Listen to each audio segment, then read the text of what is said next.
Welcome to the INTJ equation, a channel on psychology and typology for the lens of a healthy INTJ.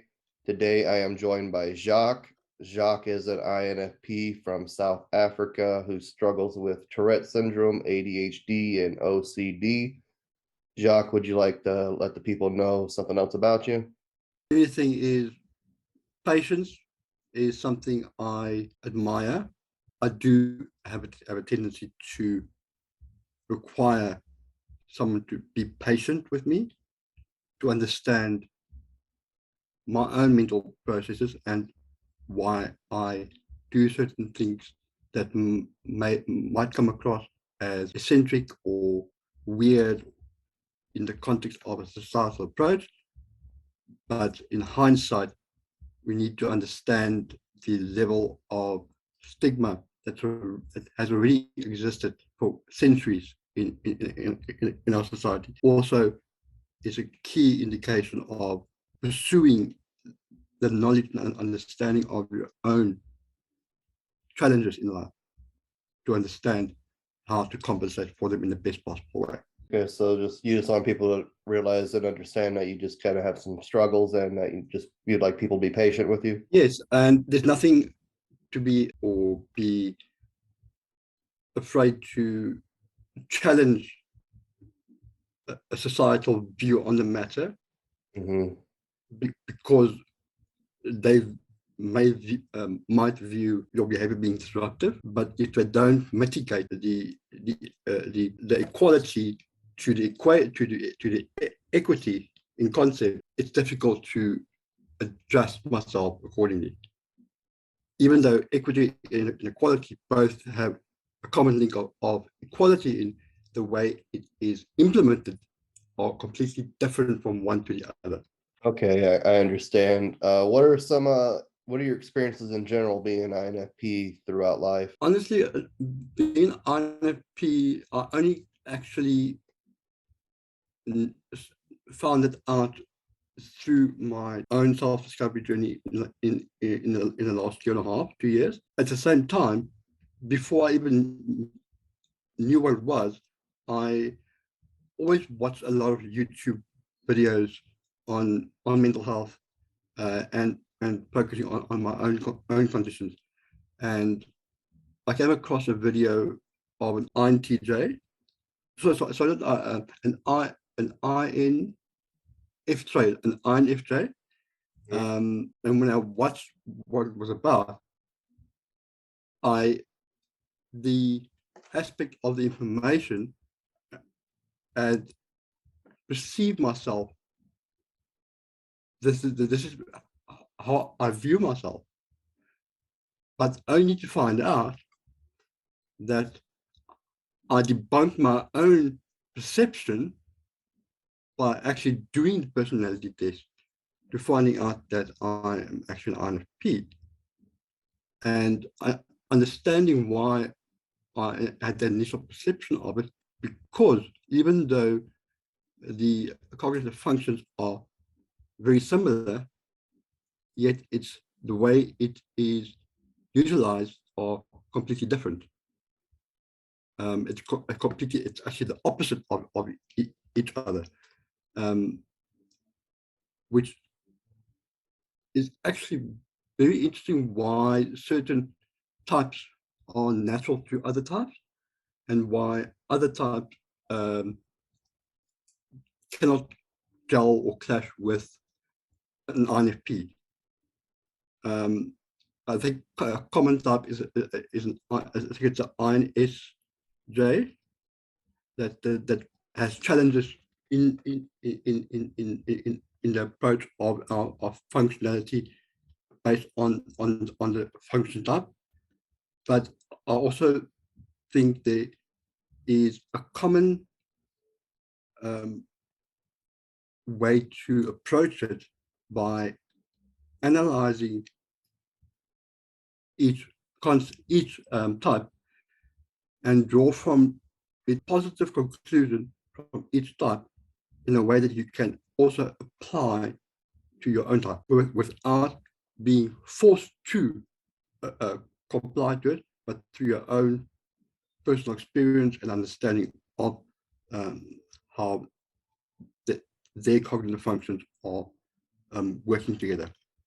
Okay, very cool. So I'm glad you're able to differentiate yourself between INFJ and INFP. It's probably one of the most common mistypes. So how has your FI worked for you throughout your life? When I looked at my FI, and I actually looked at the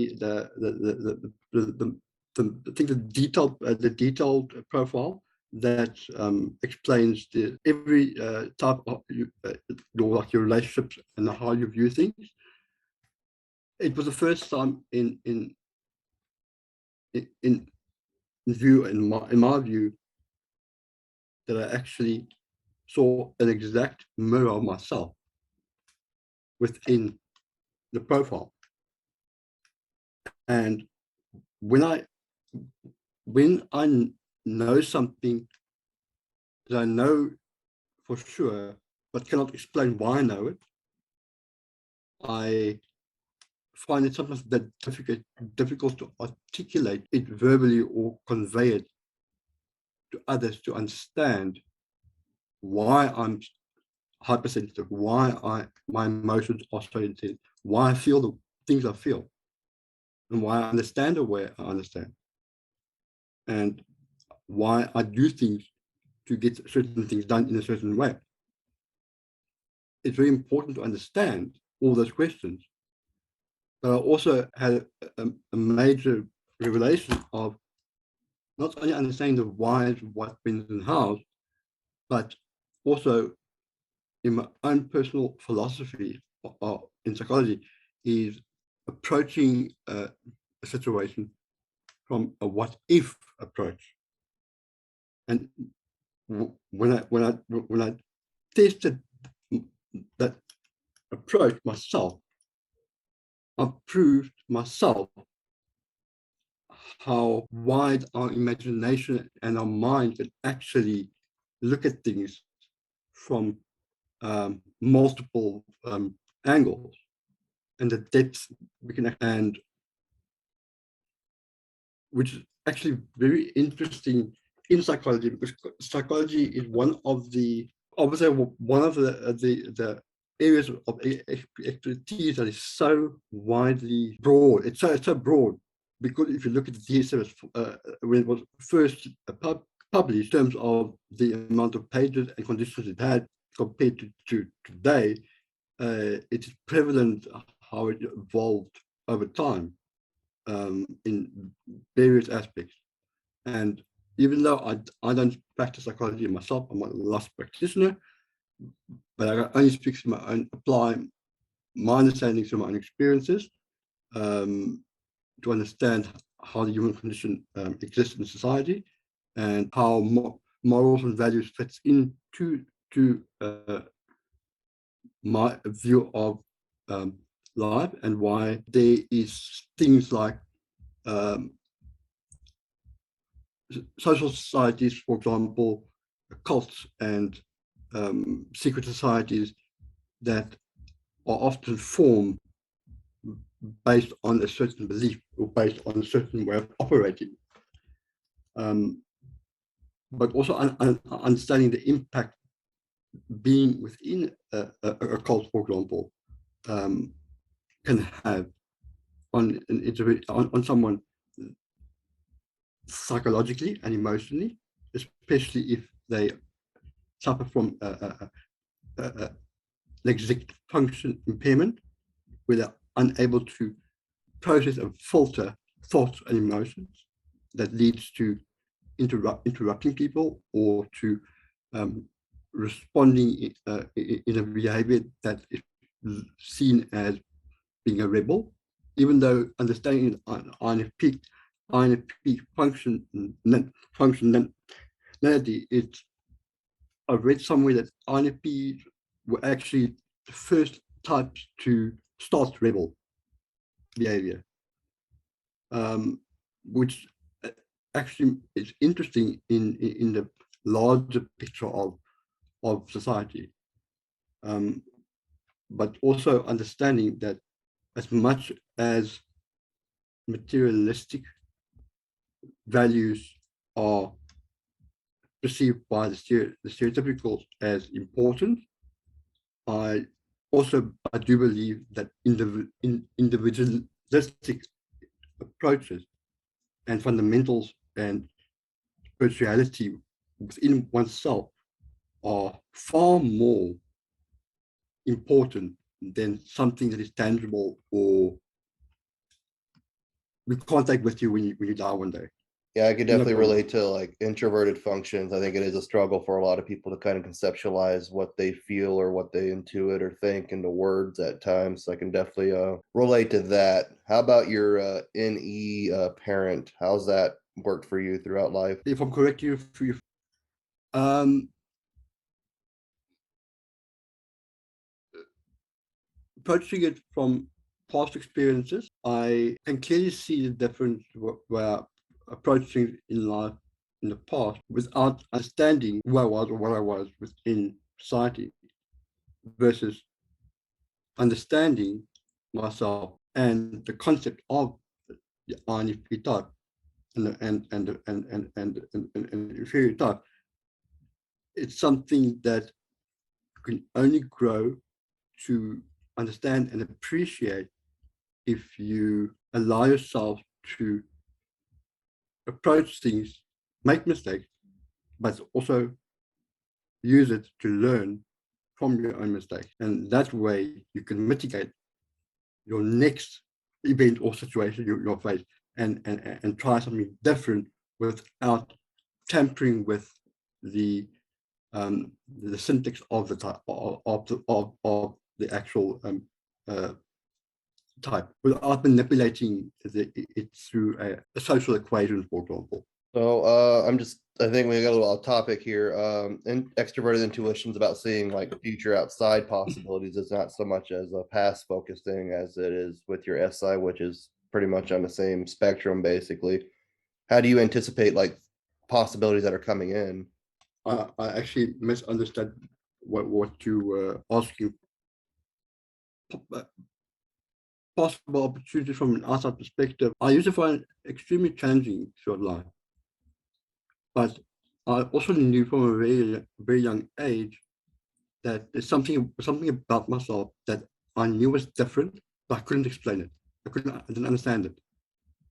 Because I was the only one experiencing it, it was very difficult to differentiate whether what I'm experiencing, was actually real or not. As I grew up and understanding myself from an objective approach, I understand why I thought the way I thought back then. But I can also say that I've grown so much that I can look at things from an into possibilities and an outside approach. We can most likely achieve something if we put our mind to it, but also have to mitigate the negative referred to as the vulnerabilities and our weakness areas and try to compensate for it in a positive way. But possibility of creating opportunities is very possible. But sometimes, I've experienced it's sometimes done in such a way that would be least expected from a society approach. It's like taking a trip through the desert for 40 years in a roundabout way, than rather taking a direct route. It's in the same context, a journey I believe we go through to understand our own way of dealing with it and how we achieve what we want to achieve and why we do it the way we do it. Okay, very cool. I think you talked about your SI a little bit. Anything else you'd like to add on your SI? If not, we can definitely move on to TE. I do think my SI, my sensory processing is one of the areas that I find challenging, even throughout my life, but even to in today. But I also understand that my sensory processing could be linked to my high hypersensitivity of the external facts in our environment. So it's very important for me to ensure that my environment is not affecting it in a negative, affecting my sensory processing abilities in a negative way. Only way I find works for me is kind of like going into like a hermit mode, because that allows me the space to and the freedom to process things in a personal way that is only known between the four walls of my room, and gives me the sense of freedom to just allow the intensity of it to flow without having to force myself to stop at a certain point. All right, very cool. Can you tell us a little about your TE and ways that you've kind of improved on that since it's in your inferior function? Okay, TE is the trickster. I think it's the one that relates to manipulating situations. Actually, the inferior function is just something that you're kind of insecure of using. You're not all that comfortable. For INFPs. It's extroverted thinking, so you're kind of look at things out of an objective way and collecting data and looking at other resources and things like that. Has that been a struggle for you? In the past, yes, but in the last 2 years within my journey, collect my data and information from sources. I first determine the general scope of what I'm researching. For example, let's take, for example, personality disorders, commonly known as the cluster A, B's, and C's. The source I would always refer to, think you might know, is Sam Buckley, who specializes in this area, with a narcissist himself, who found the language to the concept of narcissistic abuse, and understanding the family internal dynamic and how it presents itself in childhood and as we grow up. When I collect data, I always refer to his educational tutorials on YouTube and his channel, because it's got a very it's got a way of approaching it that is from a very humorous way, encapsulating it, insightful way to understand the detail behind the structure of the core self and our own way of looking at things, and how the constructs of the personality disorders are actually congruently working in the spectrum. When it's presented, can easily be multiple personalities being presented at one point, or in one situation. So something else you also point out was also very interesting is there's 5 conditions that has the same onset presentation, but the way it is treated are completely independent from each other, which is psychopathy, trauma, borderline personality disorder, autism spectrum disorder, and a schizoid personality disorder. All 5 of those has the same elements of presentation, but can only be distinguished over a period of time to understand what is the differentiation between each one, in order to determine if the diagnosis is accurate in context of the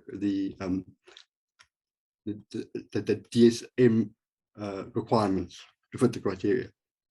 Okay, yeah. Speaking of some mental illnesses, I know you said you struggle with the Tourette's, the OCD, and the ADHD. Do you struggle with any personality disorders yourself? Find it's difficult to answer that question because it's as much as I can understand the scope of personality disorders. When I look at ADHD, for example, and looking at how and where it impacts the brain, and considering in theory impacts the 7 core functions of functionality on a day-to-day basis, which is the executive function system, which is organizational skills, time management, all those different challenges. But also taking into context the treatment history of it. My personal thought on it is, why diagnose a patient with a personality disorder based on clinical history and reason, if we know that by diagnosing people with conditions is like, honestly, sweet from toys from a lucky packet, which is actually quite scary, because it's easy to diagnose someone, but one doesn't actually realize the impact it can have and the outcome if it was incorrectly diagnosed for the wrong reason. You're talking about misdiagnosis? Because I know when I got diagnosed with avoidant personality disorder, it kind of gave me some relief, actually. I understand why you might feel relieved, but I also think I might be trying to analyze personality disorders. I can maybe misunderstand the concept of it, but also trying to learn how it fits into my own scope of my own personality, and determining where are the symptoms prevalent in my life. But at the same time, I'm looking at the symptoms of ADHD. It makes it difficult to actually just determine, because of the emotional dysregulation that's already prevalent in ADHD, which is also prevalent in BPD, for example. So it's very difficult to try and distinguish one from the other. My personal belief is understanding the scope of ADHD and looking at the personality types within the DSM-5. I do believe that ADHD probably one of the conditions less recognized in society, but is more devastating in context of not being treated from a young age, and the impact it can have in society. It's and understanding it through Dr. Barkley, who is a well-known clinical psychologist who clinically researched ADHD his entire life. He specialized in the field, and looking at the way he approached it from a point of urgency, one can understand why some might say ADHD is a myth, and others say it's actually more severe than what people think. But the only way you can understand it is through your own experience having ADHD. It's difficult to try and prove something to someone else that doesn't experience what you experience. It's humanly impossible to take myself out of my shoes and put myself into your shoes to experience what you experience, to understand how you process mentally, or to understand why you do things the way you do. And that is what's so fascinating about how the human condition is cycles throughout life, grows through multiple hypotheses and experiences that can easily be redirected through through a traumatic event to determine a different course of life that might be negative, might be positive. That is why it's so important to understand all these intricate detail of the psychology, but also in terms of the human condition. I do believe that trauma and mental health is rooted in the DNA of the human condition. It's already when you're born, we are all born with the element of. I'm not sure if that's something you can maybe elaborate how you understand that concept. Well, I don't want to dismiss anybody with ADHD, but I think it's probably something that just overdiagnosed, and a lot of symptoms overlap with other conditions like PTSD, and I think just personality type, like not to downplay it for anybody that does struggle with it. I don't think it's a myth. I think it's just kind of over prevalently diagnosed, like with PTSD, and I think personality disorders are just like deep ingrained coping mechanisms with PTSD, Yes. basically. Yes. How has it? I know like a lot of NPs, especially, just get labeled with ADHD, and I think just because they're different from SJs and different from other types, that they just like, you're different from me, so I'm diagnosing you with this. Like I'm often called autistic or all sorts of different things just because I think intuitively and I think intrinsically in different way. What's the difference between somebody who has ADHD and somebody who might just be like an INFP or an ENTP or insert whatever type here? Do you believe that ADHD can be diagnosed independently as a disorder, but one has to take into account the clinical history of an individual to determine how it was diagnosed, in which way, and understanding my primary condition being Tourette syndrome at a young age. If you look at the geographically approach in terms of common associated conditions, that it automatically linked to Tourette. I think once you conclude an INFP on INTJ, it's based on the individual own experience within having ADHD or having not having ADHD, and based on their own clinical history and how it became prevalent to their entire clinical approach. Okay, so where do you think like your illnesses stem from? You think that I know you said there's a genetic element to it. Do you think did anything traumatic happen in your life to trigger these symptoms, or was it just always prevalent since you were really young? I do believe. It's not well. I believe if we look at clinical, if you look at clinical research on these conditions, yes, there's an overwhelming component of genetic inheritance, but at the same time, it is already present when you're born with that genetic component. And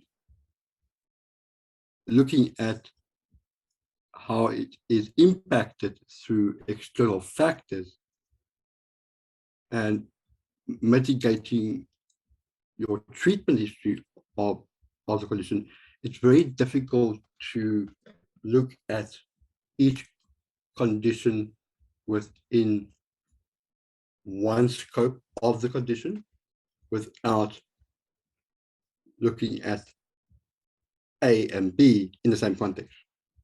You have to look at the overall scope of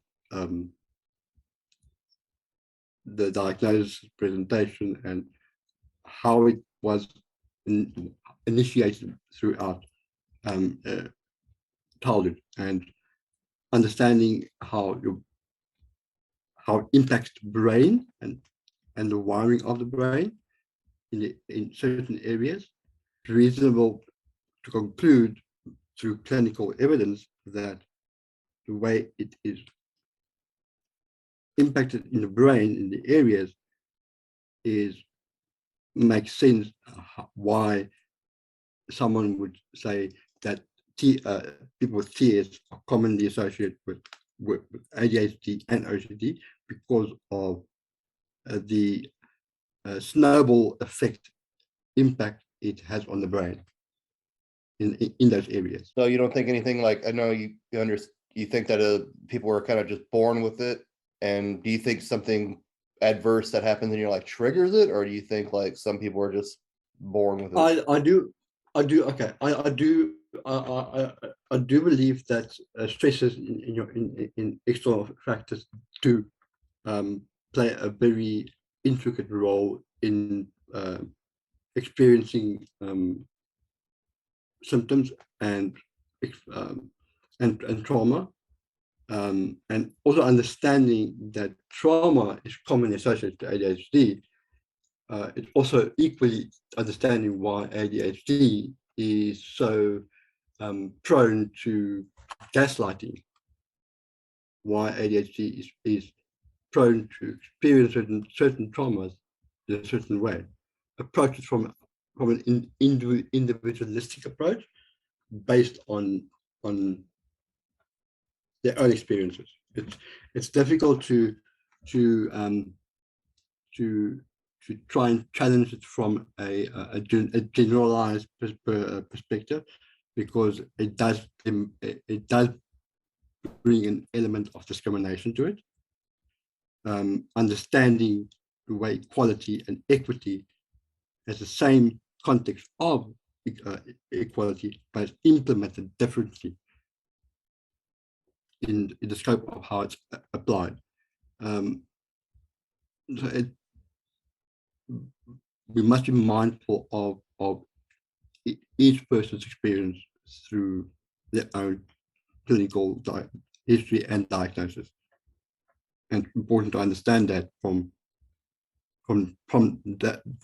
the patient's viewpoint experiencing those situations, because it's only them that know why they feel the way they feel. And having the stigma in society made it very difficult to try and be myself within my condition as a child. And understanding why I camouflage myself in certain situations to mitigate and protect my self from getting entrapped in a conflict or distress because of that stigma. I also think the experience of it through time brought me a lot of resilience in terms of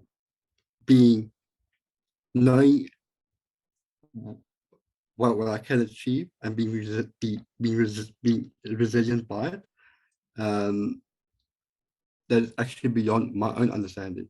Difficult to understand the emotional levels that I can go to and interpret my own emotions and feelings a way of verbally conveying it. And for that reason, my creative side and finding what in the creative side allows me to express those emotions is through my philosophical approach and my poetry, and having a passion for it. It's one of the areas I focus on in the last 2 years, because I believe that creativity and passion for creativity, no matter the situation, can be something very beautiful in a way that can inspire other people. But at the same time, it is beneficial to yourself and your own healing journey and your own way of approaching things through a collaborative, creative element. So I know you do some poetry as well, and you said that was kind of a creative outlet for you. Is that something you want to share right now, or do you just want to talk about it a little bit? I don't believe in not believe in sharing. I don't believe in displaying my gift as a form of trying to look for um, validation or some sort of emotional response. I have a very fundamental and moral approach to it because of the pride element of um, being overly selling yourself over in a way that makes you perceived by others as more important than them, but at the same time, it negatively impacts the individual because of that element of belief or understanding on how the Western culture works in today's society. But I also believe that one should share those experiences in the time that feels right for that particular moment. And it's something that will happen in a way that not even projected to happen in that particular way. It just happens the way it happens. I had a very interesting called a light bulb moment. I'll say a quote that I wrote in the experience that basically reads as surrendering the situation based on individualism is greater than acting in response to the same circumstances to materialistic greed. The underlying difference are equated through our intentions, but reconciles the potential loss to our decision regardless of the outcome. Not that I didn't like to share my work, but also believe it's equally important to share certain things to create a sense of inspiration in others to pursue their strengths that are only determined through their own experiences and what their passions are. Just because we both are introverts, it doesn't mean our passions are going to be the same. We both experience it differently. I love music in general. I love music. I played the guitar for a number of years, but I also went through a phase trying to find what I actually want, what do I like and what do I do and why do I like it? Not that I would not play the guitar again. I could easily pick up guitar and play it. But having another passion for psychology, for example, and poetry and philosophy, it's a different outlet that allowed me to experience myself and my emotions in completely opposite, different way than through music. I also went through a phase where I did ballroom dancing, Latin ballroom dancing, which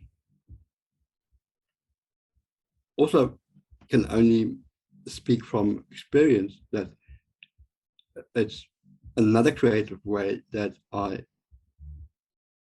pursued in expressing myself had a different outcome. My creative writing and it's, even though they fall within the same spectrum of creativity, I do believe that the experience and the outcome are completely different to each other. Yeah, I totally get that. We're running out of time here, so I just want to bring this thing home. These are baseline questions that I ask pretty much everybody. Do you have a favorite type? Favorite type, I enjoy and I think it's ESTJ, which is actually my shadow function, and understanding my shadow function in the same scope of my primary function, find ways to offset the one against the other to determine an outcome in a situation. So if I look at the 3-year-old, the 10-year-old primary function, is the authenticity, looking at the authenticity versus the opposite of authenticity, which I think is our inferior function, allowing the one to motivate the other to negate your experience in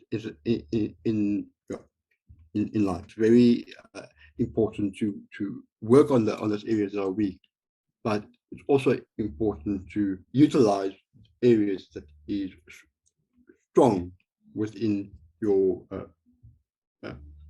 cognitive function. Very cool. How about a least favorite type? Do you have a type that you kind of clash with the most, possibly? I would say an extrovert type, ENTP, probably an ENTP.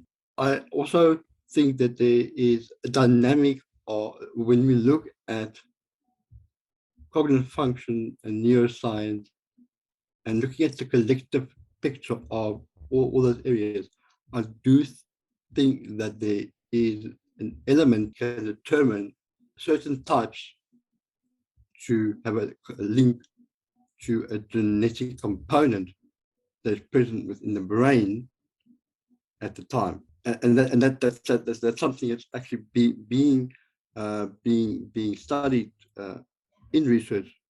I actually listened to a podcast on personality hackers podcast where they interviewed a neurologist who studied neurology, but also were fascinated by the approach of the cognitive functions and finding ways to determine if there's a common link, biochemistry of the brain that links them to a certain type, and why it is prevalent in the study. Is there anything you'd like the people to understand about you as an INFP, or just as a person as whole? I'm very passionate in what I do. It might come across as being overly idealistic, or come across as being cold or narcissistic, or being just being difficult. But I am where I am, and I intend to live my life unapologetically, and I don't feel that I should change just because society says I must change in a certain way that suits society. But I believe in allowing myself to change in a way that is authentic to myself, without being pressurized or being forced to change. Because you can only change certain areas once you've experienced those issues and process and understand them for yourself, in order to bring it to your own reality and process and move forward from there. It's very important to allow that principle and fundamental right to any person, allow them the time to process, allow them time to heal, allow time, but it's also it's equally valuable in terms of how a person heals through their own trauma experience throughout life. Very interesting point. Is there anything that you would like to know about INTJs that you always wondered? Actually, I understand is how do coming back to constructive criticism. Well, I know you mentioned that it's something that INTPs in general want, to have that constructive feedback. In view of the context of constructive feedback, how would you define the context of it? Whether what's constructive and what's not constructive? Well, I think it's just criticism that will allow you to adapt and grow as a person, where, rather than like a personal insult, it's maybe like something that you can do better, something that you can do wrong, rather than insulting somebody on, their looks or their appearance or a disability or something like that. I mean, just something that you can build upon, and maybe they deliver the message harshly and maybe it's a hard pill to swallow, but anybody that just even outright insults me, I just kind of put myself in their perspective and kind of look at it if it's true or not. Maybe I am coming off a certain way, and maybe that's the way they can express it themselves, is in a negative manner. So even if it's just, I think, a little harsh, or the delivery's wrong, or it's just a straight out insult, I do consider it and hear out what they say. And even if it isn't constructive, I guess by definition or by my own personal perspective, I can definitely look at it and possibly grow from it. A very interesting way you looking at it from your perspective and how you look at and focus and find value in it. If we had to, for example, hypothetically, took away constructive criticism in context of the name and renaming it as collaborative problem solving,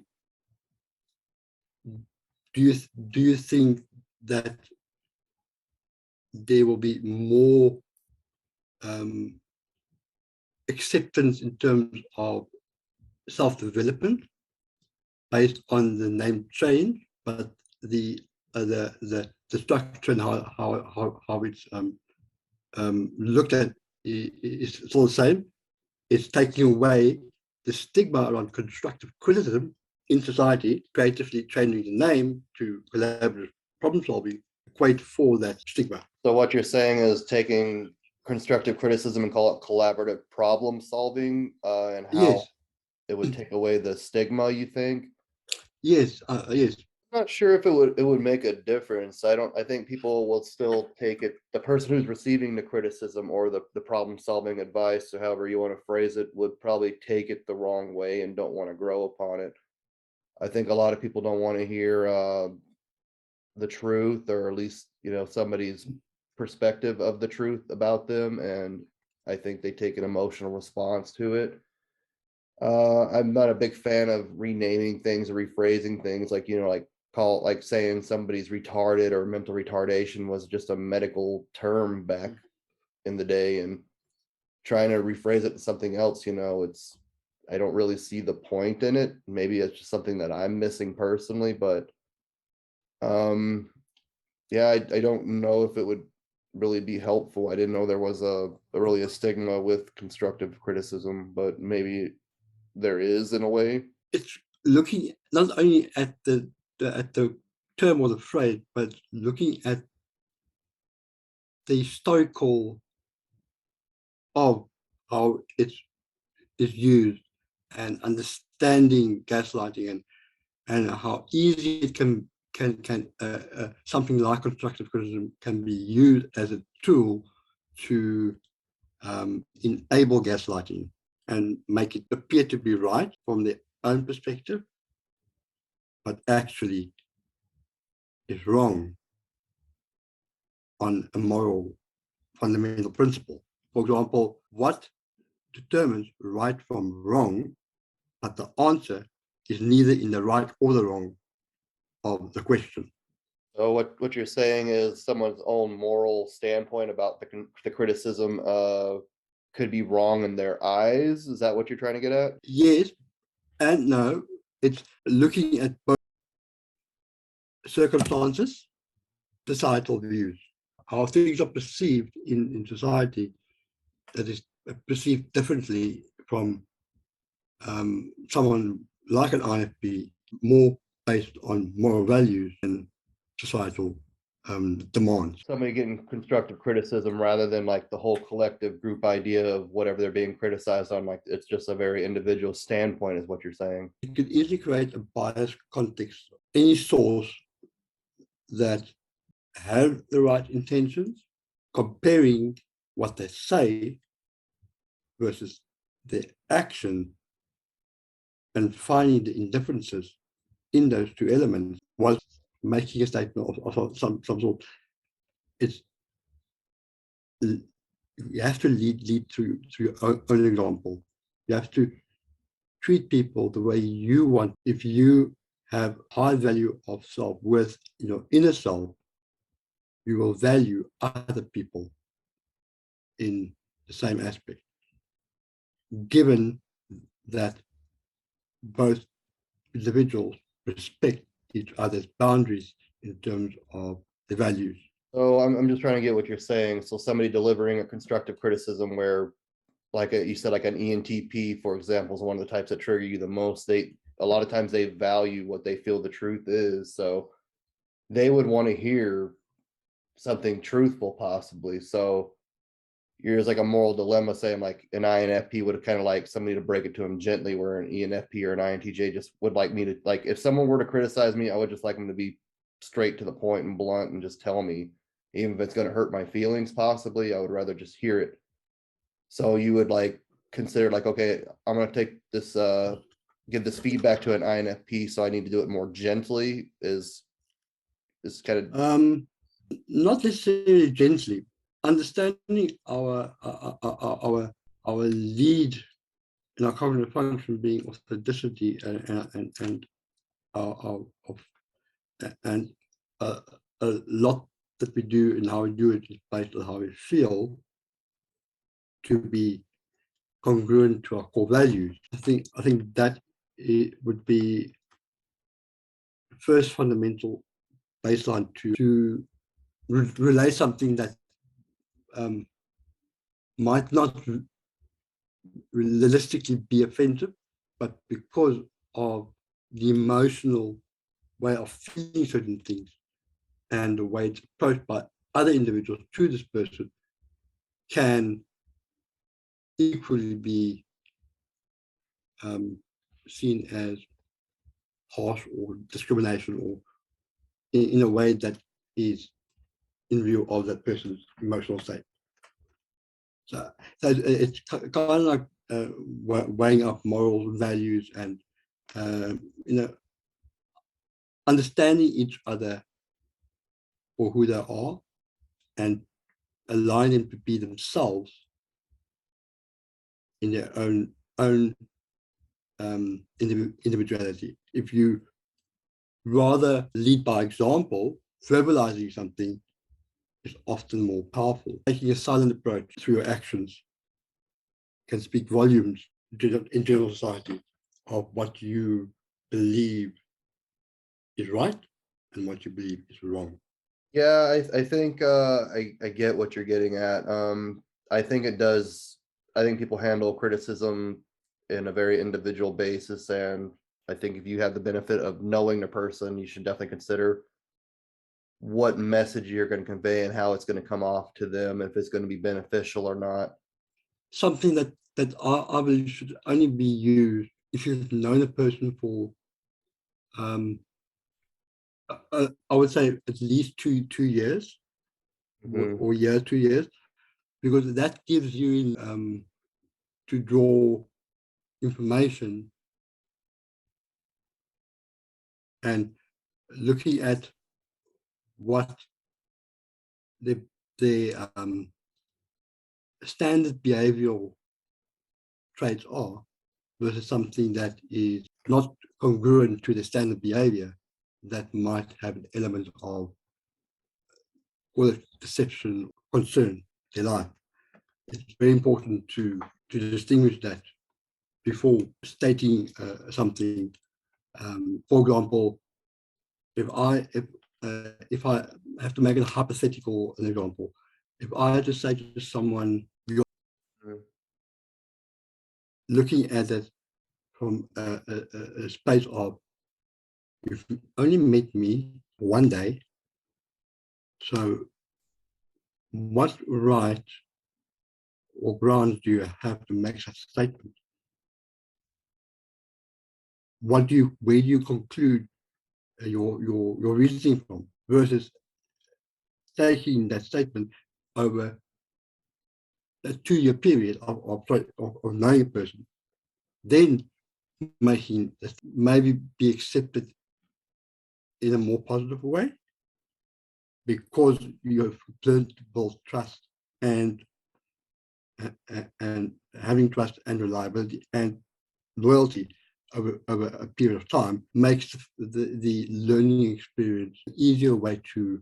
Yeah, I think if you have the benefit of knowing a person long enough to kind of see what's going to be effective and what isn't, you should definitely use some tact and consider what's going to work and what isn't going to work, and what's just going to upset the person and what's going to kind of enlighten a person for sure. I hope that answers your question, but we're about out of time here. Okay. So I would like to thank you for coming on. I really appreciate it. I'd like to remind the viewers to like, share, subscribe. You could also find this podcast on major podcasting platforms such as Spotify. If you resonate with anything Jacques or I said, please leave it down in the comments below. Thank you for going beyond the clickbait, and have a great day.